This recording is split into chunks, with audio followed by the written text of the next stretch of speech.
Hey everybody, welcome to week 3 of using your hips and legs correctly in the golf swing. Okay, so last week we talked about your right leg or your trail leg and talked about internal and external hip rotation. This week we're going to talk about your lead leg and we're going to talk about internal and external hip rotation. So, in your backswing, we're going to allow this lead leg to externally rotate. So my quad can turn, my knee can turn a little bit. You can feel this turn, and that's going to push me into this right hip. So we want to see this move rotate. We want to see that go. So kind of like last week we did with this, kind of squash the bug feel. You can feel some of that same move in your backswing. So as just a drill, kind of spin on the ball of your foot, left foot or lead foot, and let this rotate in. That's external hip rotation. You're swinging that around. That allows me to turn this. It pushes me into my right hip. So I've externally rotated this hip.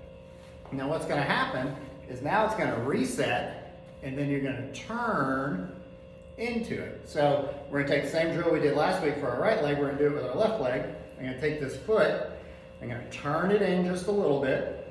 And now I'm going to rotate my body without losing this knee or this hip. So if you remember last week I talked about this knee's a headlight.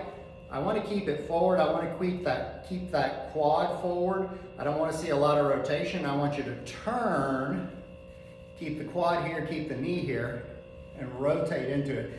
And this side's never as good as your backswing side just because it's follow through and it's left. But you can start getting this feeling of stabilizing this left leg. So backswing, we're going to externally rotate. We're going to set. Then we're going to keep this here, knee, quad, stay still. Then you're going to rotate into it. So that's internal hip rotation. If you see, when I do it, that still keeps me on axis.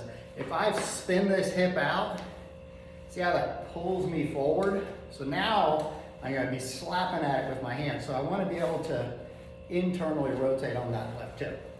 So that is your left side, internal hip rotation, internal external hip rotation.